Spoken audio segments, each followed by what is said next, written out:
Dear students, our next topic is diffraction at a straight edge. हम straight as पे diffraction study कर रहे हैं. सपोज हमारे पास एक स्ट्रेट एज है AD और S क्या है यहाँ पे, it is a narrow slit which is illuminated और ये दोनों एक दूसरे क्या हैं, पैरेलल हैं. MN क्या है, स्क्रीन है, ठीक है. और P जो है this is a point on the screen. अब इस P पॉइंट के नीचे वाला जो रीजन है this is the region of geometrical shadow और इसके ऊपर वाला जो पोर्शन है this is the illuminated portion. अब हमने इसको P डैश पॉइंट को कंसिडर किया है P के ऊपर जिसका डिस्टेंस है small x is P point से. अब P डैश को हम यहाँ ज्वाइन कर रहे हैं S के साथ. XY जो है this is the wave front which is coming from here, straight edge के पास ये पहुँच रहा है इसको साथ, ठीक है. तो B पॉइंट जो है जो कट कर रहा है, जहाँ पे ये कट कर रहा है इस वेव फ्रंट को, वो एज ए पोल काम करेगा with reference to P dash here. Now एक और लाइन हम यहाँ से ड्रॉ कर रहे हैं A P डैश को ज्वाइन करके, this is a dotted line. Now P dash के ऊपर जो हमें इंटेंसिटी मिलेगी, जो डायफ्रैक्शन पैटर्न मिलेगा, वो उसकी इंटेंसिटी किसके ऊपर डिपेंड करेगी कि इस A और B पॉइंट, ये जो पोल है और A पॉइंट के बीच में कितनी हाफ पीरियड स्ट्रिप्स जो हैं वो लाई कर रही हैं, ठीक है. देखो ये बनाई हुई हैं. अगर तो हाफ पीरियड स्ट्रिप्स का नंबर ऑड है, it has been observed that if the number of half period strips between A and B is odd, then we get a maximum intensity here, and if the number of half period strips between B and A is even, we get minimum intensity here, ठीक है. Now maximum और minimum intensity की जो positions हैं वो क्या होंगी, वो हमने यहाँ देखना है. एक तो हम देखेंगे कि जो इल्यूमिनेटेड रीजन है इसमें हमें क्या मिलेगा और ज्योमेट्रिकल शैडो वाला जो पोर्शन है उसमें हमें क्या मिलेगा, ठीक है. नाउ सपोज जो हम ये स्लिट ले रहे हैं और स्ट्रेट एज का डिस्टेंस है वो है स्मॉल a और स्ट्रेट एज और स्क्रीन का डिस्टेंस है स्मॉल b के बराबर. डिस्टेंस P डैश हमें पता है, हमने x लिया है. अब पाथ डिफरेंस कितना होगा, क्योंकि जो इंटेंसिटी होगी इसके ऊपर वो डिपेंड करेगी पाथ डिफरेंस के ऊपर इन दोनों रेस के बीच में, ठीक है, SP डैश और AP डैश के बीच में, ठीक है. सो पाथ डिफरेंस कितना है इन दोनों के बीच में, AP dash minus BP dash.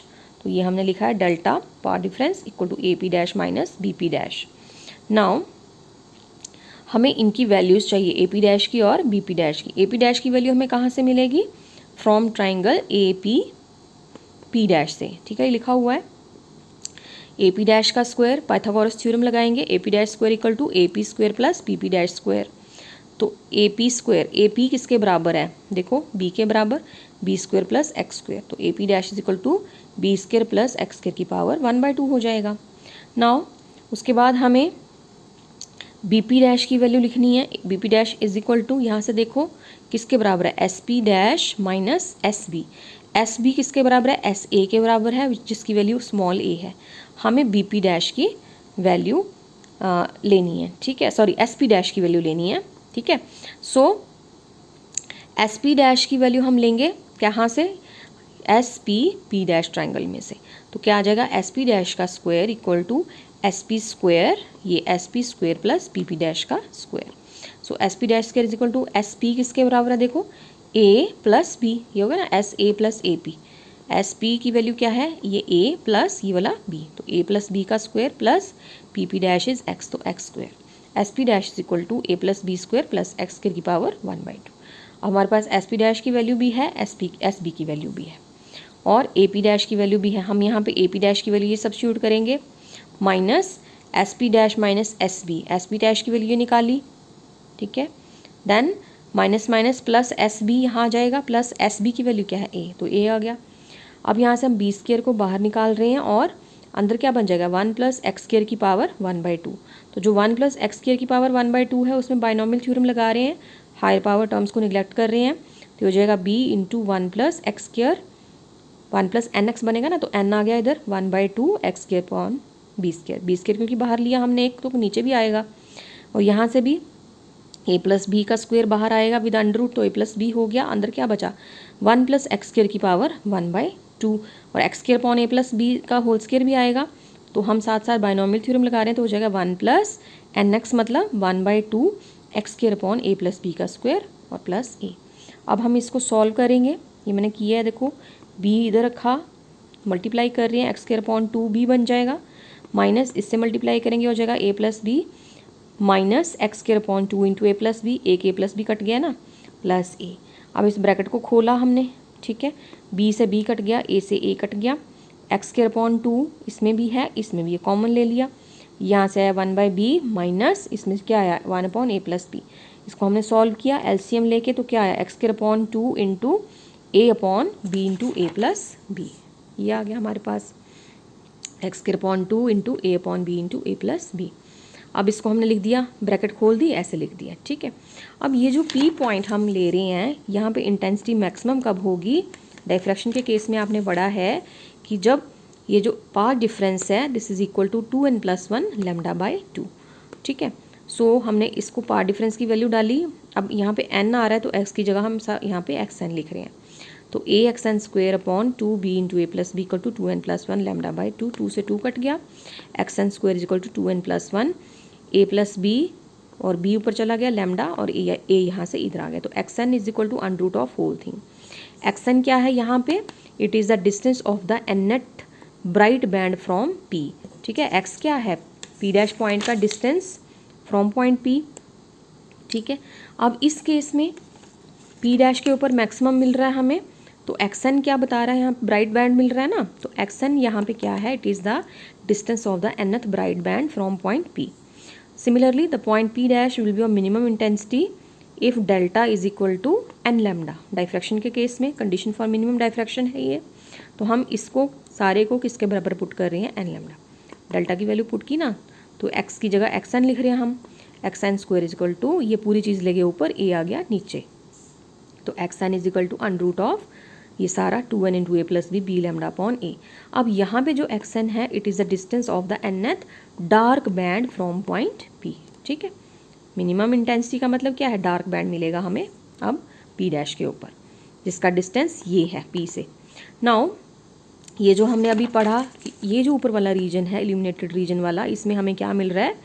Bright and dark bands मिल रहे हैं, तो डायफ्रैक्शन बैंड्स मिल रहे हैं which are of varying intensity. So thus diffraction bands of varying intensity are observed above the geometrical shadow that is above P, या हम ये भी कह सकते हैं in the illuminated region, ठीक है। अब geometrical shadow वाला जो region है, कौन सा वाला? ये नीचे वाला, P के नीचे, इसमें क्या होगा? इसमें क्या होगा हमने वो देखना है। उसके लिए हमें इस P' पॉइंट को ऊपर की बजाय नीचे कंसिडर करना पड़ेगा ज्योमेट्रिकल शैडो में। Suppose P' is a point below point P। Now अब एस P' को मिलाएंगे, ये B पॉइंट पे कट करेगा। अब यहाँ पे B is the new pole of the wave front with reference to P' point. Then the half period strips below the point B, ये जो B वाई वाली साइड है, B पॉइंट के नीचे वाली जो हाफ पीरियड स्ट्रिप्स हैं, they are cut off by this obstacle, ये स्ट्रेट एज से इसको कट ऑफ कर रही हैं। And only the uncovered half period strips above point B will be effective in producing the illumination at point P'। B के ऊपर वाली जितनी स्ट्रिप्स हैं which are not cut off by this obstacle, they will be contributing towards the illumination at point P'। और अगर हम P' को क्या करें, P से और ज़्यादा नीचे ले जाएं, डिस्टेंस बढ़ा दें एक्सिस का, तो क्या होगा?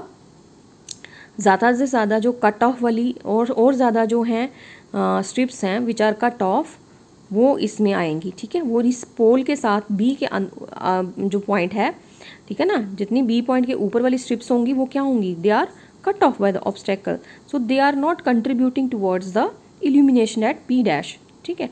उस वजह से क्या होगा, जो इंटेंसिटी होगी डायफ्रैक्शन की वो धीरे धीरे क्या होगी, वो डिक्रीज़ करना शुरू कर देगी। So within the geometrical shadow the intensity gradually falls off depending on the position of P' with respect to P, ठीक है। जितना ज़्यादा डिस्टेंस होगा P' का P से, उतनी जल्दी इंटेंसिटी क्या होगी, वो डिक्रीज़ होगी। अब सिचुएशन क्या होगी वो मैं आपको बताती हूँ। सिचुएशन ऐसी है, ये डायग्राम से हम शो कर रहे हैं। So this figure shows the intensity distribution on the screen due to a straight edge in the illuminated portion. ये देखो इल्यूमिनेटेड पोर्शन कौन सा है, PM, alternate bright and dark bands are produced, ठीक है, alternate bright and dark bands of gradually diminishing intensity, varying intensity will be observed and the intensity falls off gradually in the region of the geometrical shadow. Geometrical shadow में क्या हो रहा है, intensity जो है वो धीरे धीरे डिक्रीज हो रही है, ठीक है। तो बैंड्स हमें कहाँ मिलेंगे, सिर्फ इल्यूमिनेटेड पोर्शन में मिलेंगे। यहाँ नीचे हमें कुछ उसकी इंटेंसिटी मिलेगी लेकिन वो क्या हो जाएगी, धीरे धीरे डिक्रीज होती चली जाएगी, ठीक है। तो ये डायग्राम से हमने इसको शो किया है, ठीक है। Now what is the expression for fringe width, ये जो हम बैंड्स बोल रहे हैं कि हमें ब्राइट एंड डार्क बैंड्स मिलेंगे, उनकी फ्रिंज विड्थ क्या है, ये फ्रिंजेस बोलते हैं ना उनको, बैंड्स बोल लो, फ्रिंज बोल लो। तो expression for fringe width, suppose beta जो है it is the fringe width, क्या है ये, it is the distance between any two consecutive bright और डार्क फ्रिंजेस, ठीक है ना। हमने देखना है ये जो बैंड्स बन रहे हैं या फ्रिंजेस बन रही हैं उनकी थिकनेस कितनी है या विड्थ कितनी है। Now for a dark band और फ्रिंज, हमने अभी पढ़ा डार्क बैंड की फ्रिंज कितना था, डिस्टेंस कितना था, XN की वैल्यू क्या थी ये, ठीक है। डार्क बैंड के लिए ये हमने एक्सप्रेशन यहाँ लिया। अब दो कंसेक्यूटिव डार्क बैंड्स के बीच में जो डिस्टेंस होगा वो हमारी फ्रिंज विड्थ होगी, ठीक है। सो ये XN है, तो इसका नेक्स्ट वाला डार्क बैंड क्या होगा, XN + 1, तो फ्रिंज विड्थ होगी XN + 1 minus XN which is equal to beta. तो XN + 1 लेंगे हम तो क्या आएगा, N की जगह क्या आ जाएगा, √N + 1 हेयर, बाकी तो सारा चीज़ कॉमन है हमने बाहर ले ली है ना। तो N + 1 √ माइनस XN क्या आएगा, √N, ठीक है, बाकी तो चीज़ कॉमन है, ये चीज़ को हम K ले रहे हैं तो ये हो जाएगा √N + 1 minus √N। Now what is the width of first dark fringe, हम लेंगे मतलब फॉर N = 1, तो क्या हो जाएगा, ये क्या हो जाएगा X2 माइनस X1, ठीक है। जब N1 होगा तो दिस इज इक्वल टू, ये हो जाएगा 1 + 1 √2 माइनस √1K। जब इनकी वैल्यूज़ डालेंगे √2 की, √1 तो 1 हुआ, तो इसकी वैल्यू क्या आई, √2 की वैल्यू होती है 1.41, तो 1.41 माइनस 1 क्या हुआ, 0.41K। And width of second dark fringe क्या होगी, N = 2 है उसके लिए, तो हो जाएगा X3 माइनस X2, तो यहाँ से आ जाएगा √3 minus √2K which is equal to, √3 की वैल्यू हम डालेंगे माइनस √2 की वैल्यू डालेंगे, यहाँ पे माइनस करेंगे तो आता है 0.31K।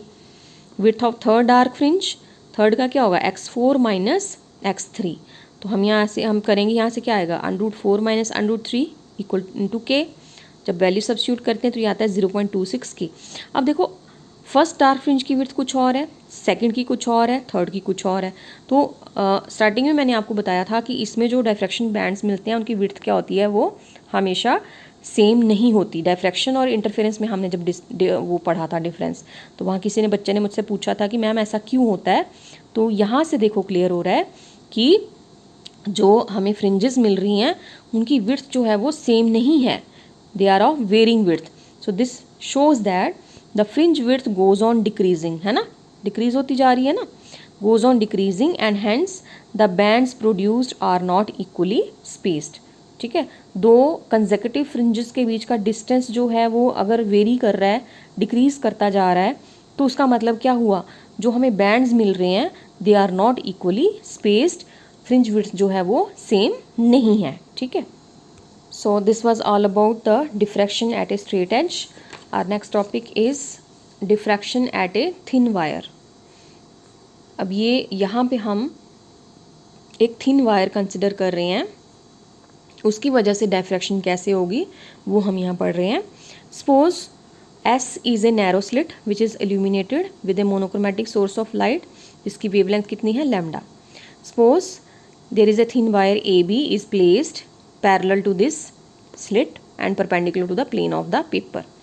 MN जो है ये स्क्रीन है, it is also perpendicular to the plane of the paper. XY आ गया आपका wave front which is incident on this wire, ठीक है। नाउ अब यहाँ पे देखो ये मैंने EF को लिखा है ना GS, इसका मतलब क्या है, this is the region of geometrical shadow here. और E के ऊपर और F पॉइंट के नीचे वाला जो रीजन है दैट इज़ इल्यूमिनेटेड रीजन, ठीक है। E पॉइंट के ऊपर वाला रीजन और F के नीचे वाला रीजन जो है that is the illuminated region, और EF region जो है this is the region of geometrical shadow. Now let us consider a point P dash on the screen in this portion above, यहाँ पे है P dash, ये है P dash point, P dash को हम consider कर रहे हैं in this illuminated region here, ठीक है.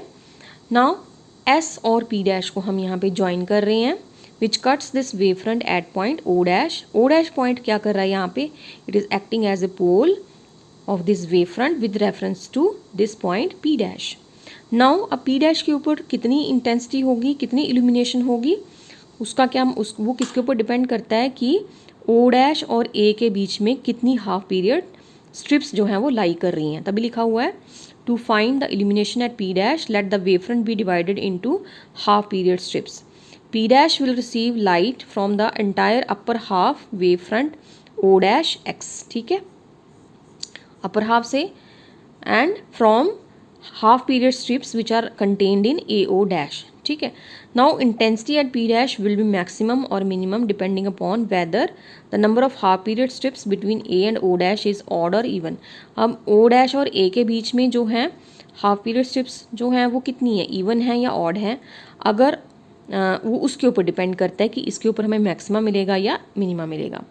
दस above the point E we obtain unequally spaced diffraction bands with poor contrast similar to those of a straight edge. जैसे straight edge के केस में हमें मिला था, ठीक है, कितनी वो स्ट्रिप्स लाई कर रही हैं, इवन है तो हमें डार्क बैंड मिलेगा, ऑड है तो हमें ब्राइट बैंड मिलेगा. तो डायफ्रैक्शन एट स्ट्रेट एज जैसे होता है सेम वैसे ही हमें यहाँ पे E पॉइंट के ऊपर वाले पोर्शन में हमें डायफ्रैक्शन बैंड्स मिलेंगे which are unequally spaced. Now let us consider a point P double dash here. This is a P double dash point which is inside this geometrical shadow region EF के बीच में, ठीक है. Suppose consider a point P dash is inside the geometrical shadow. Now P double dash receives light from the two unobstructed portions AX and BY of the wavefront. अब कौन सा portion से आ रही है लाइट यहाँ पे, AX और BY. In portion से जो लाइट है वो P डबल डैश पॉइंट पे आ रही है, ठीक है. Now the effect of AX and BY at P double dash is the same as that of two coherent sources at A and B. अब यहाँ पे A और B जो पॉइंट्स हैं वो यहाँ पे क्या काम कर रहे हैं, एज टू कोहेरेंट सोर्सेज काम कर रहे हैं. जैसे इंटरफेरेंस में हमने पढ़ा था वैसे यहाँ पे वही सेम चीज़ हो रही है. तो पॉइंट P डबल डैश जो है यहाँ पे जो इंटेंसिटी होगी वो मैक्सिमम या मिनिमम होगी depending on whether the path difference BP double dash minus AP double dash is equal to even or odd multiples of lambda by 2. अब यहाँ पे क्या हो रहा है, ये जो दो रेज हैं AP डबल डैश और BP डबल डैश, ये जो हमने पॉइंट्स मिलाए हैं, ये जो रेज यहाँ पे आ रही है इनके बीच में जो है पाथ डिफरेंस जो है उसके ऊपर डिपेंड करता है कि P डबल डैश जो है वो मैक्सिमम इंटेंसिटी होगा या मिनिमम, क्योंकि ये वाली दो रेज जो हैं यहाँ पे अब इंटरफेयर कर रही हैं इस पॉइंट P डबल डैश के ऊपर, ठीक है. So these two points A and B they are acting as two coherent sources here. P double dash point के ऊपर यहाँ पे क्या हो रही है, इंटरफेरेंस हो रही है. अब तभी लिखा हुआ है the point P double dash will be of maximum और minimum intensity depending on whether the path difference BP double dash minus AP double dash is equal to even और odd multiple of lambda by 2. Hence, as in the case of interference from two sources, equally spaced bright and dark interference fringes are obtained in the region EF. अब EF region के बीच में हमें क्या मिल रहा है, interference pattern मिल रहा है. इंटरफेरेंस पैटर्न क्या होता है, उसमें equally spaced bright and dark fringes बनती हैं. तो E और F जो ज्योमेट्रिकल शैडो वाले रीजन में यहाँ क्या प्रोड्यूस हो रहा है, equally spaced bright and dark fringes जो हैं प्रोड्यूस हो रही हैं due to the interference of these two rays, ठीक है, यहाँ पॉइंट से जो आ रही हैं यहाँ पे. और फ्रिंज विड्थ कितनी होती है आपको पता है, हमने निकाला हुआ expression already, lambda D upon D. Capital D क्या है यहाँ पे, distance between the wire and the screen, ठीक है, इनके बीच में. लैम्डा वेवलेंथ है लाइट की और D is the diameter of the wire, मतलब इन दो A और B के बीच में डिस्टेंस कितना. नाउ ये आपको इस तरीके से, जब हम थिन वायर देखो ना, ये पोर्शन, ये उसकी डायग्राम है. ज्योमेट्रिकल शैडो में देखो इंटरफेरेंस बैंड P पॉइंट पे हमें मैक्सिमा मिलेगा, इसके दोनों तरफ ये देखो इक्वली स्पेस हमें इंटरफेरेंस पैटर्न मिल रहा है, जबकि E पॉइंट के ऊपर इधर ये ना ई पॉइंट के ऊपर यहाँ पे डायफ्रैक्शन बैंड्स मिल रहे हैं of varying intensity, diminishing intensity और एफ पॉइंट के नीचे भी दोनों इल्यूमिनेटेड पोर्शंस में हमें डायफ्रैक्शन पैटर्न मिल रहा है और ज्योमेट्रिकल शैडो रीजन में हमें इंटरफेरेंस पैटर्न मिल रहा है। नाउ ये जो सेकंड वाली डायग्राम है ये क्यों बनाई हुई है, अब यहाँ पे एक चीज़ और बताने वाली है कि द सेंट्रल पॉइंट P जो है यहाँ पे मैक्सिमा क्यों है, क्योंकि यहाँ पे जो दोनों रेज P पॉइंट के ऊपर जब मिलेंगी तो दोनों का सेम पाथ होगा, सेम पाथ कवर करेंगी, दोनों के बीच में पाथ डिफरेंस क्या होगा, 0 होगा यहाँ पे P पे। तो दैट्स वाई यहाँ लिखा हुआ है the centre P will be bright because at P the waves from A and B will always meet in the same phase, या 0 पाथ डिफरेंस होगा। So the intensity distribution due to a thin wire is shown in figure 11A, ये मैंने आपको अभी बताया।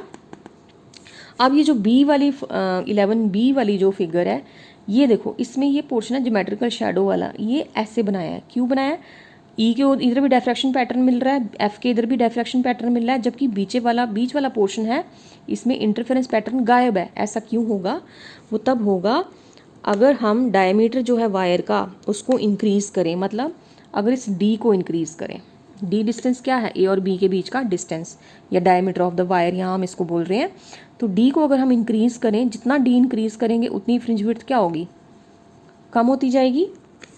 सो as the diameter of the wire is increased the fringe width decreases, and when the thickness of wire is sufficiently large the interference fringes will disappear। ठीक है, fringes जो हैं वो डिसअपियर हो जाएंगी, वो मर्ज हो जाएंगी एक दूसरे के साथ, and only the diffraction bands outside the region of geometrical shadow will be visible. तो हमें यहाँ पे ये ऐसे पैटर्न मिलेगा। हमें अगर D बढ़ाते जाएंगे इतना बढ़ जाएगा कि जो इंटरफेरेंस पैटर्न है, क्योंकि फ्रिंज विड्थ जो है वो डिक्रीज होती जाएगी, वो एक दूसरे के साथ ओवरलैपिंग कर जाएंगी, वो फ्रिंजेस जो हैं वो दिखना बंद हो जाएंगी। तो ऐसे ये हमें सिर्फ एक ये पोर्शन मिलेगा, ऐसे वाला पोर्शन मिलेगा, सिर्फ हमें शो होगा कि हाँ इंटरफेरेंस हो रही है, but we can not differentiate between the bright and dark bands here. Fringes के बीच में हम डिफ्रेंशिएट नहीं कर पाएंगे, तो ये फ्लैट हो जाएगा पोर्शन यहाँ पे। ठीक है, तो E और F के साइड पे हमें डिफ्रैक्शन बैंड्स मिलेंगे, जबकि इंटरफेरेंस पैटर्न जो है वो यहाँ पे क्या होगा, वो गायब हो जाएगा। ठीक है, वो हमें दिखाई नहीं देंगे। इंटरफेरेंस हो रही है लेकिन हमें फ्रिंजेस जो हैं वो उनको हम बाइफ्रिकेट नहीं कर पाएंगे, हमें नहीं पता चलेगा कि कौन सा बैंड, कौन सी फ्रिंज जो है ब्राइट है, कौन सी डार्क है। ये केस है जब वायर की थिकनेस थिन है, when the wire is very thin. ठीक है, D डायमीटर है उसका, और यहाँ पे जब हम उसको वायर की थिकनेस को बढ़ा रहे हैं, मतलब D को बढ़ा रहे हैं, तो this is the case of thick wire. So this is all about the diffraction at a thin wire.